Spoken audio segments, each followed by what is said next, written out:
What makes a game a classic? Is it lasting staying power of a game that just won't go away? Are classic games just ones that everyone has played? If that is the case, I'd like to explore why a game like Myst is considered a classic, but yet I never hear anyone talk about it other than a cursory mention. Surely most everyone has at least heard of it or is aware of what it is, but how many of us in the younger generations at least have bothered to go back and play it? Is this a classic that stands the test of time? Or is this just something else we can ignore millennials on? To go ahead and get it out of the way, I'll be playing Real Myst Masterpiece Edition. I'm not sure if that's going to upset any purists, but from the very brief Google search I performed, this one seemed to be okay. This version has improved graphics and the ability to free roam and explore, as opposed to the original version's point-and-click only gameplay style. If you're a gameplay purist but still want the shiny graphics, there's an option to play with the original control scheme. To be honest, there's not much more to explain about the mechanics. It's a point-and-click puzzle game. You point and click to solve puzzles. Revolutionary in its utter simplicity, point-and-click games have largely fallen off of popularity in recent years. I personally think there's nothing wrong with them, but I definitely could understand why the genre would fall off. At one point in time, a game like Myst was considered the height of interactivity. Only a blind idiot could argue that interactivity in games hasn't changed massively since this game's inception. This game did force me to take notes though, and no game within the last 10 years has even come close to making me do that. I just wanted to share that. But with that kind of paradigm shift, it's not too surprising to see this quote-unquote classic get talked about less and less as the years go on. So let's change that. Let's take a deep dive into the world of Myst and see if we can't recapture some of that old wonder. Myst was originally released in 1993 for Mac OS, but it didn't take long for it to be ported to various other platforms with several different remasterings, remakes, and re-releases throughout the years. Though developers stated it would be mind-blowing if the game made 100,000 sales, by the end of 1994, the game had sold over 500,000 copies. By the end of 2000, that was up to nearly 6.5 million. This is all to give context of what I mean when I say this game was huge. But seriously, how many games can you think of that come to mind that have sold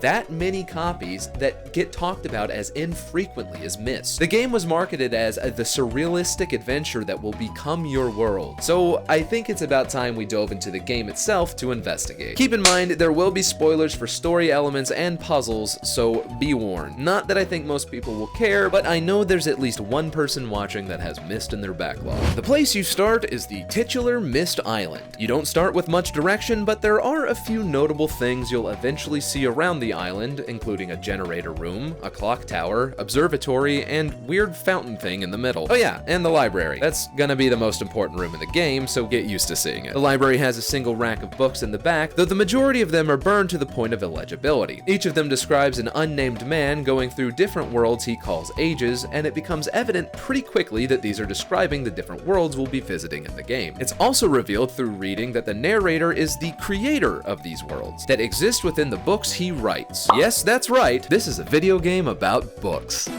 But first things first, we need to actually figure out how to get to these so-called ages. Maybe this red book will help.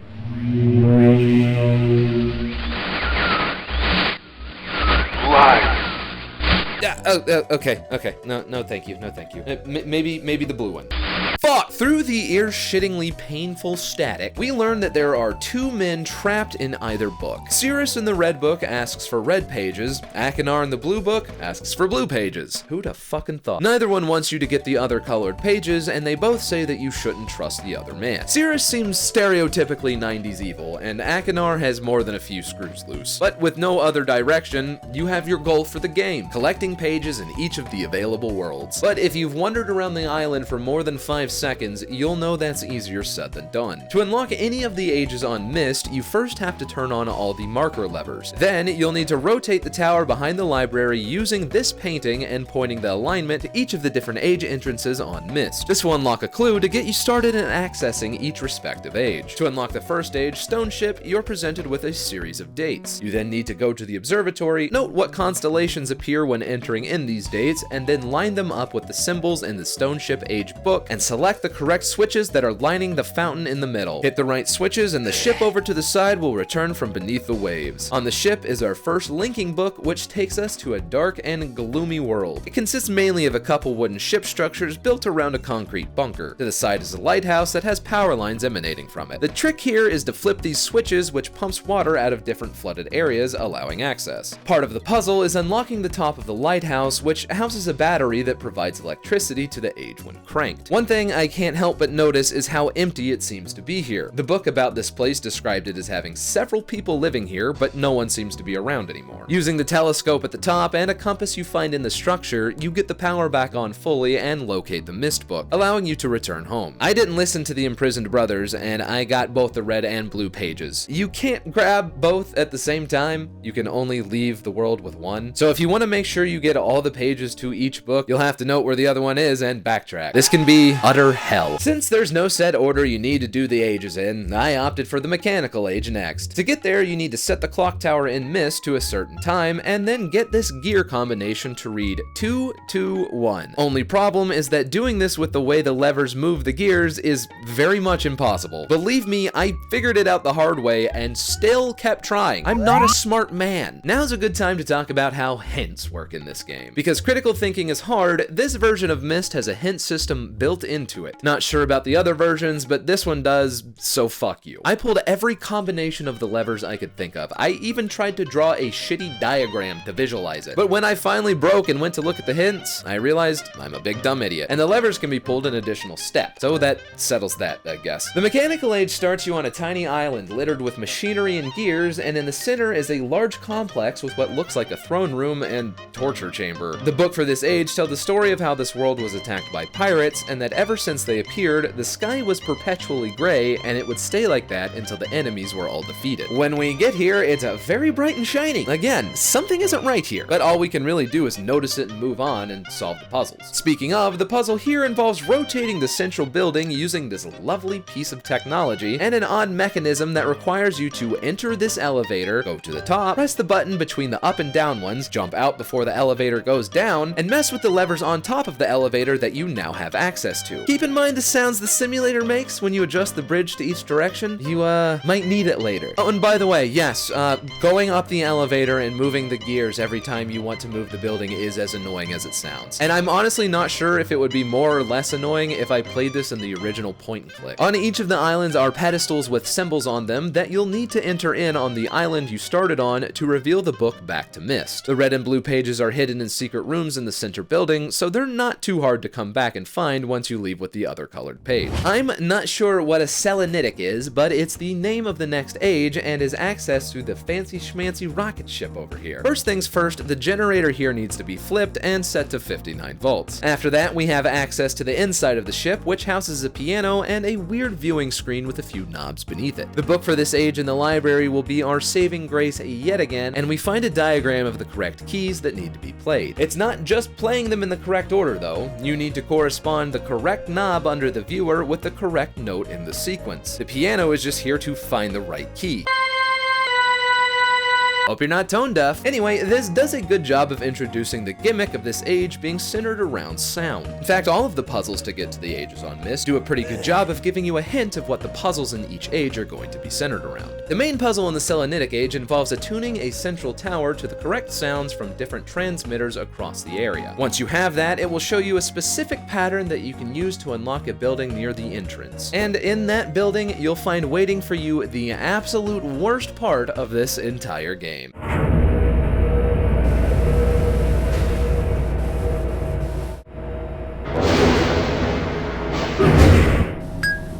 Hey, could you guess by looking at it that this is a maze? Could you also guess that it is absolutely infuriating if you don't know what you're doing? I gave up trying to map it basically immediately because I'm not a cartographer and I am stupid. But I did spend the better part of an hour attempting to navigate this fucking abyss, only to press the backtrack button while trying to figure out where I was and start ascending back to the platform at the start of the puzzle.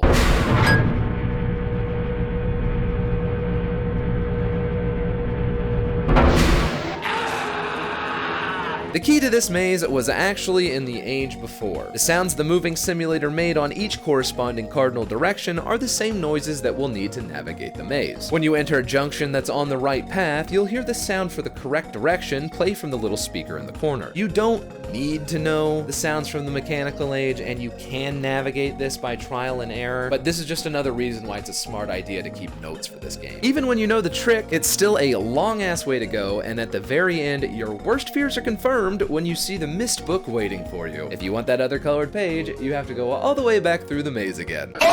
Last up, we've got easily the most forgettable area on the island. This shed has a boiler that doesn't seem to be working properly. Rotating the tower reveals the code to a safe in the same room, which holds a box of matches inside. Lighting the match and then the burner sets the puzzle in motion. Crank up the wheel and you'll hear some sort of mechanical clunking in the overworld. Let it go, and you'll hear it again. It took me a minute to figure out what was happening because I, honest to God, forgot that this fake tree was here. Anyway, all you need to do is crank the wheel enough that the entrance in this tree is accessible and slip into it before it falls back beneath the ground. This leads you to the Channelwood Age. Again, this place was once teeming with life as evidenced by the abandoned dwellings and stated explicitly in the Age's book. The puzzle here involves moving water between different pathways to activate various pieces of machinery. There's a lot of empty space in this one that ultimately leads to nothing and is not much more than set dressing. The atmosphere and mystery is cool, but on the whole, this is definitely my least favorite age. The puzzle is simple and kinda boring, and I honestly felt like a dumbass for exploring all the tree houses when I realized there was no point in it. Anyway, the book to Myst is at the top of this elevator. Easy peasy, please get me out of here. I do not like it, Sam I am. By now, you've probably been wondering what's going on with the pages and the guys trapped inside the books. For the most part, each page given is a lot of the same. Don't trust my brother, don't bring the other colored pages, this is our father's fault, etc. Oh, yeah, they're brothers, by the way. All interspersed with the same insufferable static that never gets any less annoying no matter how much you hear it. Giving either brother their penultimate pages will reveal two very different stories as to how they came to be trapped in the books. Cyrus claims that his brother burned all the books in the library seeking power and wealth, and then lied to their father that Cyrus was responsible for the act. After this, their father trapped them both in their respective books to determine who was guilty, but hasn't returned for a long time. Akinar tells a story of Cyrus burning the books for similar reasons, and then attempted to trick their father into believing Akinar had done the act before trying to kill him. As Akinar went to stop Cyrus, Cyrus delivered a killing shot. Their father, unsure of who had ultimately ended his life, imprisoned them both in the books as punishment. Whichever one you choose to believe, they direct you to a partially burned book on the shelf and ask you to enter in a specific pattern onto the panel in the library's fireplace. After that, the final pages would be revealed, but both made sure to warn us not to touch the green book that lies between them, lest we be trapped inside forever. If you are an absolute moron, or if you just want to see the endings like I did, you can take each page and place them in their books, only to be met with absolutely breathtaking FMV footage that does not feature any sort of desynced audio at all.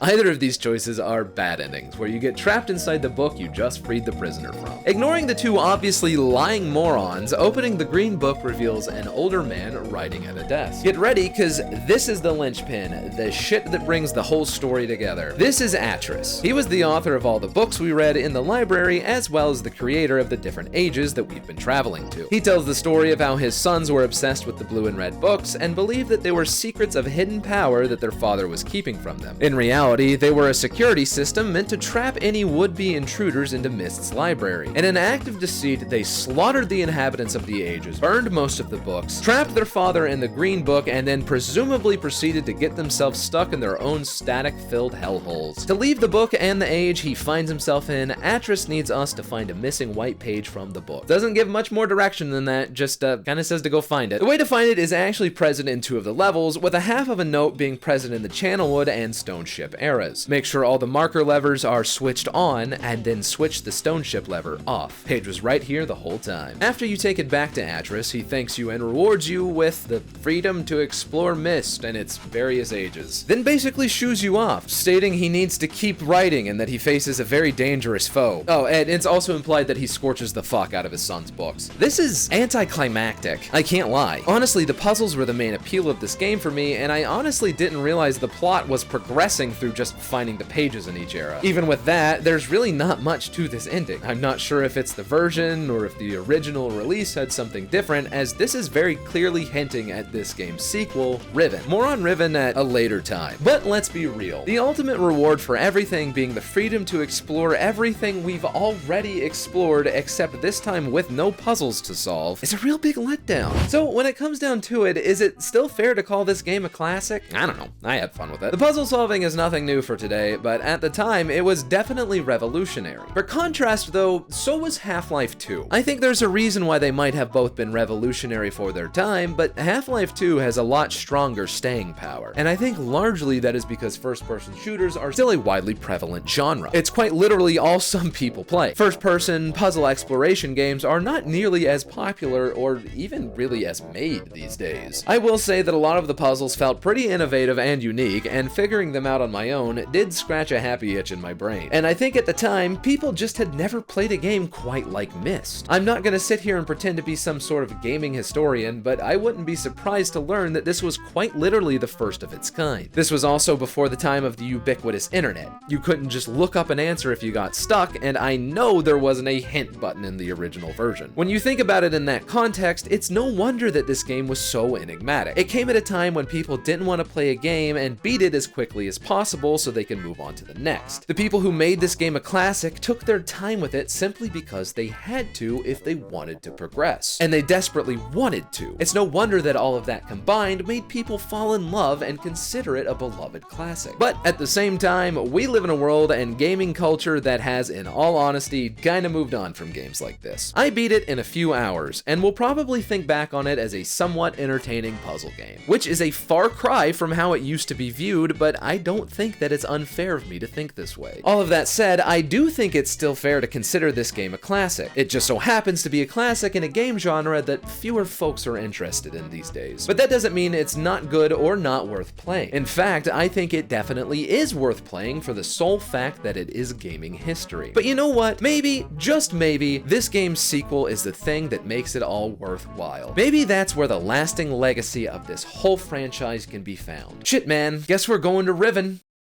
There's also a rhyme age in this version of Myst only, and it's cool, but totally fucking pointless. Thanks for watching. Let me know in the comments below any fond memories you have of Myst, be it remake or the very first original. I feel like I might have pissed a few people off with this one, so also feel free to tell me what an absolute moron I am. Remember to leave a like, and if you made it this far, I think you liked it at least a little bit. Also, don't forget to subscribe. I post every other Saturday, so there's plenty more on the way. I've met my goal of 500 subs by the end of the year, but now I want to see how many we can get to before the year ends, so subscribe to up those numbers. All that said, thanks for watching, and I'll see you next time. Bye!